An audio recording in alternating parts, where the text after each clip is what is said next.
प्रभु यीशु मसीह के पवित्र नाम में आप सभी को जय मसीह की। परमेश्वर का हम धन्यवाद करते हैं फिर से इस नई सुबह को उसने हमें दिया है कि उसके पवित्र चरणों में आकर एक बार फिर से हम उसके नाम को धन्यवाद कर सके। और इससे पहले कि हम लोग परमेश्वर के वचन में चले, मैं चाहूंगा हम सब लोग अपनी अपनी आंखों को अपने अपने स्थानों पर जहां पर भी हम मौजूद हैं बंद करेंगे और इस समय हम लोग मिल करके प्रार्थना करेंगे ताकि परमेश्वर की बरकतें उसकी आशीष हम सब लोगों के जीवन में काम कर सके। हालेलुया। आइए हम सब लोग अपनी आंखों को बंद करें और सबसे पहले हम लोग प्रार्थना करेंगे।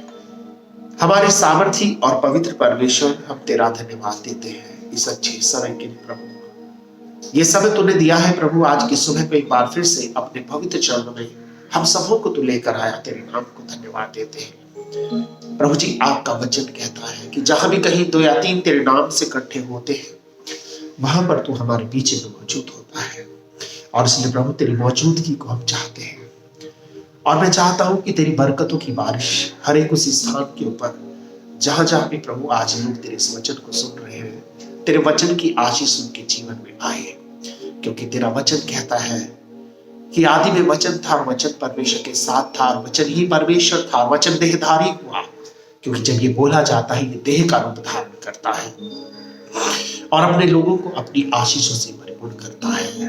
पिता परमेश्वर, हर एक स्थान जहां पर आज तेरे लोग ही मौजूद हैं, मैं चाहता हूं तेरे पवित्र आत्मा की सामर्थ और उसकी शक्ति के प्रभाव से भर जाए ताकि प्रभु इनके घरों के अंदर, इनके स्थानों में, इनके शरीर, आत्मा, प्राण, जीवन में तेरे पवित्र आत्मा का अभिषेक कार्य करे। हर एक जन तेरे पवित्र आत्मा की सामर्थ से परिपूर्ण हो। तेरे पवित्र आत्मा हर एक को छुए, हर एक के हृदय से प्रभु तेरा वचन आज बोले और बातचीत करें। हम सारा आदर और महिमा तुझे देते हैं और धन्यवाद देते महान पिता, क्योंकि तूने प्रार्थना को सुना है। प्रभु यीशु के पवित्र और जीवित और सामर्थी नाम से मांगते हैं, इसे दया से सुने और ग्रहण करें। और हम सब जितने लोग प्रभु के हैं मिल करके कहेंगे आमीन। प्रभु परमेश्वर के नाम को धन्यवाद करते हैं इस अच्छे अवसर के लिए प्रभु ने एक बार फिर से इस नई सुबह को हमें दिया। आइए आज के ध्यान के लिए मैं चाहूंगा कि हम लोग लूका रचित सुसमाचार की पुस्तक को निकालेंगे और उसके 10वें अध्याय को निकालेंगे और उसके 10वें अध्याय को निकालकर कुछ वचनों को जो है हम इसमें से पढ़ेंगे और देखेंगे कि परमेश्वर जो है आज की सुबह को आपसे और हमसे क्या बात करता है। परमेश्वर के वचन के अंदर बहुत सारी ऐसी बातें हैं जो संसार के दूसरे धर्मों से, दूसरे धर्म ग्रंथों से बिल्कुल फर्क है, बिल्कुल अलग है। क्योंकि परमेश्वर का सिद्धांत ये बताता है कि हम जितना नीचे जाएंगे उतना ऊपर उठेंगे। संसार का सिद्धांत ये बताता है कि तुम जितना ऊपर उठोगे लोग उतना नीचे गिरेंगे। लेकिन ध्यान रखना, ये परमेश्वर के वचन का सिद्धांत है जिसको हमें फॉलो करना है एक मसीह होने के नाते। और मैं चाहूंगा कि आज हम थोड़े समय के लिए इसके ऊपर मनन करेंगे और मैं आपके लिए पढ़ूंगा लूका रचित सुसमाचार का 10वां अध्याय और उसका 29 वचन से लेकर के इसका जो 37 वचन है यहां तक हम लोग पढ़ेंगे और उसके ऊपर हम थोड़ा सा ध्यान करेंगे और मनन करेंगे और देखेंगे कि परमेश्वर जो है इन वचनों के द्वारा हम सबसे क्या बात करता है, क्या बोलता है। 29 वचन में इसमें यहां पर क्या होता है कि एक बहुत ही पढ़ा लिखा स्कॉलर आदमी यीशु के पास आता है और वो यीशु मसीह से एक सवाल करता है और उसका सवाल एक बड़ा विचित्र सवाल है। क्योंकि बाइबल में परमेश्वर के वचन के अंदर 2 मुख्य आज्ञाएं हैं। पहली आज्ञा कि तू अपने परमेश्वर को अपने सारे मन, सारे प्राण और सारी शक्ति और सारी बुद्धि के साथ प्रेम करना, और दूसरी आज्ञा है कि तू अपने पड़ोसी को अपने समान प्रेम करना है। तो यहाँ पर ये व्यवस्थापक जो है एक सवाल करता है कि मेरा पड़ोसी कौन है। आज आपके और मेरे सामने भी कई बार ये सवाल आता है कि हमारा पड़ोसी कौन है।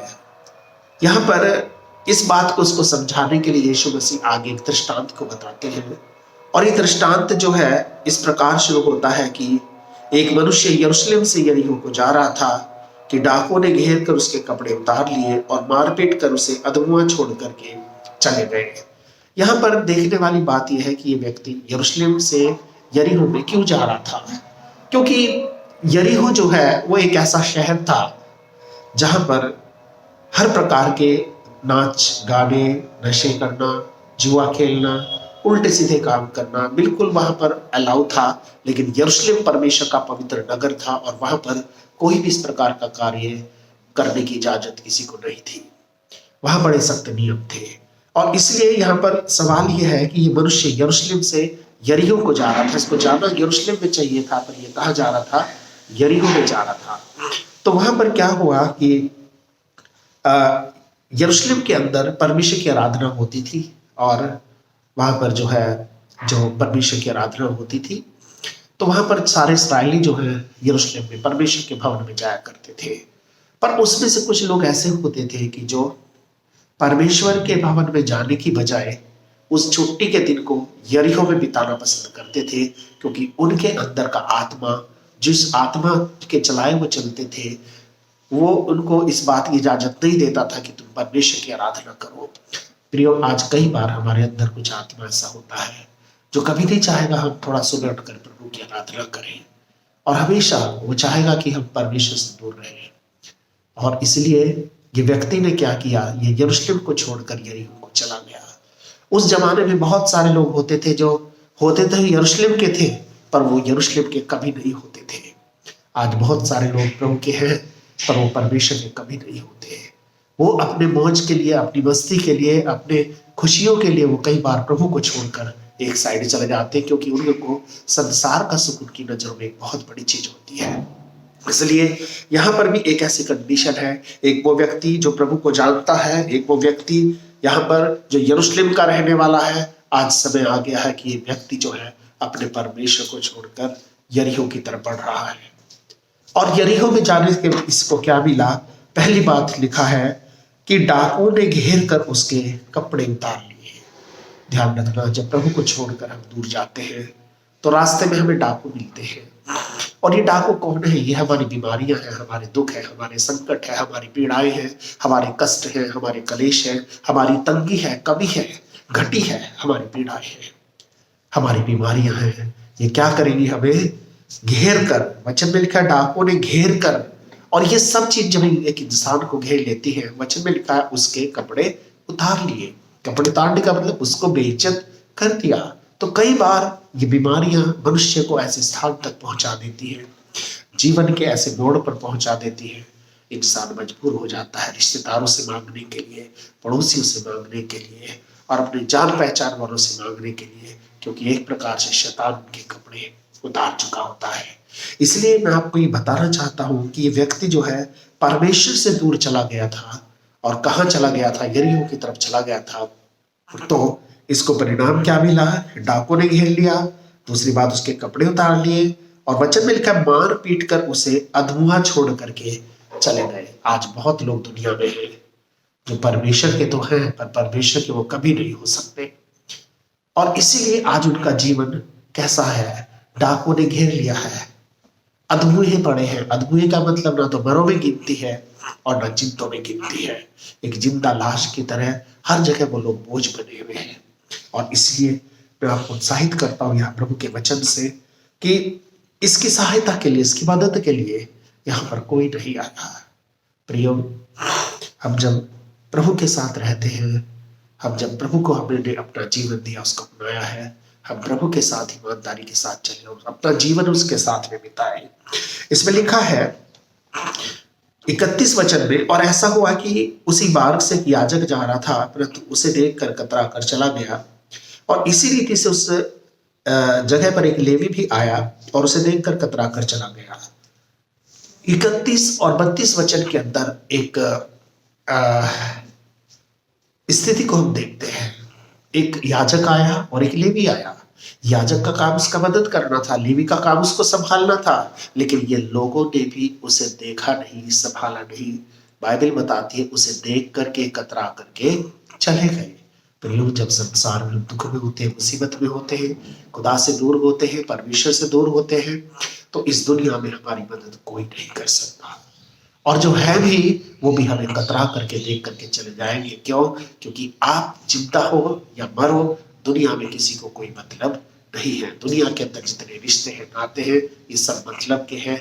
और ये सब जो है एक दिन आएगा, ये आपको धोखा दे देंगे। क्योंकि दुनिया में धोखा देना एक बहुत ही आसान सी बात हो गई है।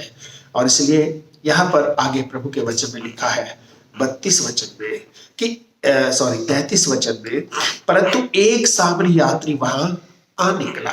अब ये सामरी यात्री क्या था? ये सामरी यात्री जो था ये क्या था? ये एक ऐसा व्यक्ति था जिसको अछूत बोलते थे। यहूदी लोग उस समय में दो जातियां होती थी, एक सामरी जाति और एक यहूदी जाति। और यहूदी जाति के लोग अपने को बड़ी जाति का लोग बताते थे और वो सामरी लोगों से किसी प्रकार का भेदभाव, हर प्रकार का भेदभाव रखते थे और उनसे किसी प्रकार का लेन देन वो लोग नहीं करते थे। और इसलिए यहाँ पर परमेश्वर के इस वचन के अंदर हम पढ़ते हैं कि परमेश्वर यहाँ पर जो सामरी यात्री है, वचन कहता है वो वहां आ निकला। एक व्यक्ति जिसका समाज में बोल नहीं है, एक व्यक्ति जिसका संसार में बोल नहीं है, जो तुच्छ जाना जाता है, वो वहां पर आ निकला और उसे देखकर तरस खाया। बाइबल बताती है तरस खाया। और ये तरस खाने का जो गुण है ये किसके अंदर है? ये सामरी यात्री कौन है? ये प्रभु की आत्मा से भरा हुआ एक प्रभु का विश्वासी है। ये प्रभु की आत्मा से भरा हुआ एक जन है जो उसके पास आया। और वचन हमें बताता है कि उसको देखकर उसने क्या खाया? तरस खाया। परमेश्वर के वचन के अंदर हम लोग पढ़ते हैं, हो गया? तो यहाँ पर परमेश्वर के वचन के अंदर हम इस बात को पढ़ते हैं, ये सामरी यात्री परमेश्वर का एक जन है जो संसार की नजरों में तुच्छ है। संसार उसे देखेगा कि क्यों इसकी मदद करने ये लोग आए, क्यों इसकी मदद कर रहा है, इसको क्या लालच है। आज दुनिया भी प्रभु के दास लोगों के लिए ऐसा सोचती है, इसके घर क्यों जाता है, इसके साथ क्यों खड़ा है, इसके दुख दर्द में क्यों इसके काम आता है। क्योंकि आज जो व्यक्ति जैसा होता है वो दूसरों को वैसा ही सोचता है। अगर किसी इंसान के पास्ट जीवन में, पिछले जीवन में जो हुआ है वो उसका परिणाम होता है कि आज वो ऐसा है। और इसीलिए यहाँ प्रभु के वचन में पढ़ते हैं, ये सामरी यात्री प्रभु का वो जन है जिसने इसको देखकर क्या खाया? तरस खाया। प्रियो, कई बार जब हम अपने जीवन में प्रभु से दूर हट जाते हैं, शैतान हमें घेर लेता है और दुनिया के ऐसे मोड़ पर हम आकर के खड़े हो जाते हैं कि जहां पर हमारे लिए एक ऐसी अवस्था होती है, अद्भुत अवस्था होती है। और वो समय होता है कि जब लोग हमें छोड़ देते हैं, परिवार हमें छोड़ देता है, हमारे अपने जिनका ऊपर हमें सबसे ज्यादा भरोसा होता है, विश्वास होता है, वो लोग हमें छोड़ देते हैं।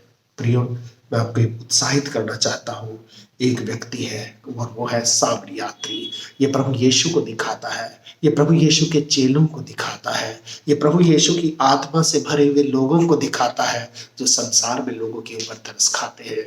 संसार ऐसे लोगों को शक की दृष्टि से देखते हैं, बहम की दृष्टि से देखते हैं। आज संसार में मसीहों को सताया जा रहा है कि ये लोग क्यों दूसरों की हेल्प कर रहे हैं, ये इनको ईसाई बना रहे हैं। लेकिन लोगों को नहीं पता इनका आत्मा, इनका जीवन परमेश्वर के लिए उस तरस से भरा है जो परमेश्वर के लोगों के जीवन में पाया जाता है। आज हम अपनी कलीसिया को अपने परिवार के रूप में समझते हैं। हर एक व्यक्ति को फोन करते हैं, पूछते रहते हैं कैसे हो, व्हाट्सएप पे टच में रहते हैं। पर कई बार लोग सोचते हैं कि पता नहीं ये पादरी को पीछे पड़ा रहता है, पता नहीं क्या बात है, कुछ दाल में काला तो नहीं है। बहुत सारी ऐसी चीजें हैं। लेकिन आगे इसमें से लिखा है, उसने उसके पास आकर उसके घावों पर तेल और दाखरस डालकर पट्टियां बांधी और अपनी सवारी पर चढ़ाकर सराय में ले गया और उसकी सेवा टहल की। और ये व्यक्ति जब प्रभु का जो जन होता है, उसकी अपनी सवारी पर चढ़ाकर सबसे पहला काम क्या किया? उसके घावों पर दाखरस और तेल डालकर क्या बांधी? पट्टी बांधी। इसकी क्षमता थी, उसकी जरूरत पूरी कर सकता था। प्रियो, आज आपके मेरे पड़ोस में कितने लोग ऐसे हैं जो आज अद्भुत अवस्था में पड़े हैं और मेरा आपका फर्ज है उनके पास जाना, उनकी सेवा करना, उनकी टहल करना। हो सकता है संसार इसके लिए आपको बुरा भला बोले, हो सकता है संसार की परिस्थिति जो है वो ये अलाउ ना करे, पर आपको ये ध्यान रखना है कि हम परमेश्वर के लोग हैं, हमें परमेश्वर के हिसाब से जीना है, लोगों के हिसाब से नहीं जीना। और इसमें लिखा है कि अपनी सवारी पर चढ़ाकर सराय में ले गया। और ये सवारी कौन है? इस व्यक्ति ने, कोई इसके पास साधन होगा, ऊंट होगा, कोई गधा होगा या कोई घोड़ा होगा जिसके ऊपर इसको लेकर के कहा गया सराय में। और ये सराय क्या है? आज ही वर्तमान में प्रभु यीशु मसीह की कलीसिया है जो अलग अलग स्थानों पर प्रभु ने बनाई हुई है। और वचन में लिखा है इस सराय में ले जा करके उसने क्या किया, उसकी सेवा टहल की। हालेलुया। ऐसे लोगों की सेवा टहल करने के लिए प्रभु की कलीसियाएं बनी है। और ध्यान रखें कि कई बार हो सकता है लोग आपको गलत समझे, हो सकता है आपका अपना परिवार आपको गलत समझे, पर आपको प्रभु के विश्वास में आगे बढ़ते जाना है। और हम इस बात को स्मरण रखें कि वो कह रहा कि जितना तेरा इसकी, और उसने सराय के मालिक को दिए। सराय के अंदर कौन है? प्रभु के दास लोग हैं। उसको हेल्प करे कि भाई इसके लिए दुआ करना, इसके लिए प्रार्थना करना, और जब ये ठीक हो जाएगा मैं बाकी तेरा जो भी लगेगा तुझे लौटने पर सब कुछ भर दूंगा। और ये सामरी यात्री कौन है? ये प्रभु यीशु मसीह को दिखाता है, उसके चेलों को दिखाता है जो ये क्षमता रखते हैं उसके लोगों को जो अद्भुत अवस्था में आज दुनिया में पड़े हैं उनको उठा उठा करके दुनिया से आज इन सराय में पहुंचाया जा रहा है। प्रियो, आज आपका मेरा ये भी कर्तव्य है कि हमारे जीवन के अंदर चाहे आज कुछ भी हो, हमें ऐसे लोगों को लेकर के उस प्रभु की कलीसिया में उसकी लोगों के पास में लोगों को पहुंचाना है। और कलीसिया सही होनी चाहिए। आज बहुत पास्टर हैं वो एक परिवार के रूप में कलीसिया को नहीं समझते, वो अपना एक बस बिजनेस समझते हैं। आए, थोड़ा 2-4 गाने गाए, थोड़ा पैसा लिया, चले गए, उसके बाद उन्हें कोई मतलब नहीं है। लेकिन कलीसिया प्रभु परमेश्वर का इस संसार के अंदर एक परिवार है, जिस परिवार के ऊपर प्रभु अपने दास लोगों को मुखिया ठहराता है। और उनकी जिम्मेदारी होती है कि उनका ध्यान रखना, उनकी सेवा करना, उनका टहल करना। और इसलिए यहाँ प्रभु के वचन के अंदर लिखा है कि 36 वचन में अब वो इस बात का जवाब देता है। वो कहता है अब तेरी समझ में आया कि जो डाकों से घिर गया था, इन तीनों में से उसका पड़ोसी कौन ठहरा? 3 कौन थे? याजक आया था, छोड़ के चला गया, लेवी आया था, छोड़ के चला गया, पर एक सामरी यात्री आया था। और आगे लिखा है 37, उसने कहा वही जिसने उस पर दया की। यीशु ने उससे कहा जा तू भी ऐसा ही कर। प्रियो, आज आपका और मेरा पड़ोसी कौन है हमें देखना है। आज आपके और मेरे सामने कौन ऐसे इंसान है? वो व्यक्ति हमारे रिश्तेदारी में हो सकता है, वो व्यक्ति हमारे परिवार में हो सकता है, हमारे मोहल्ले में हो सकता है, हमारे समाज में हो सकता है।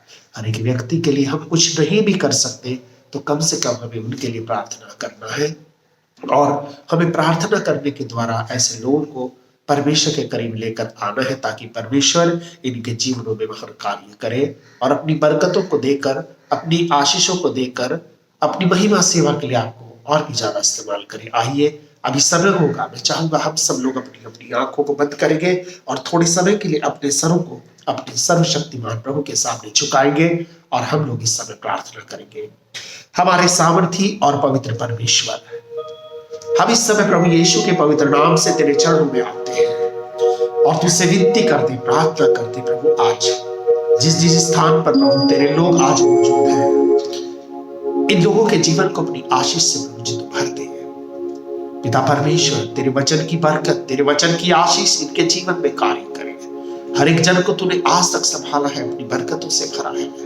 पिता, मैं तुझसे प्रार्थना करता हूँ कि इस समय जो आज यहाँ बीमार है, जो कोई भी परेशान है, कोई दुख में है, कोई बच्चा है, बुजुर्ग है, बड़ा है, बच्चा है, तो हर एक के जीवन के अंदर महान कार्य को कर और अपने आत्मा की उपस्थिति को, अपनी सामर्थ और अपनी शक्ति के प्रभाव को आसमान से बहा करके प्रभु की हर एक बीमारी को, दुख को, पीड़ा को, कष्ट को, क्लेशों को आप दूर करें। प्रभु परमेश्वर, इनको तू और भी अपने करीब लेकर के आ ताकि प्रभु जी संसार में प्रभु जी इस बात को समझ सके कि कलीसियाएं लोगों के मनोरंजन के लिए नहीं है, बल्कि इसलिए है ताकि वहां पर वो चेलों को तैयार किए जाए, सामरी यात्री वहां पर तैयार किए जाए और परमेश्वर के नाम को महिमा दी जाए। हाँ पिता परमेश्वर, मैं चाहता हूं ये तेरी इस भेद की आवाज को सुन सके, तेरे इस भेद को समझ सके, ताकि इनके जीवन तेरी आशीषों से भर सके।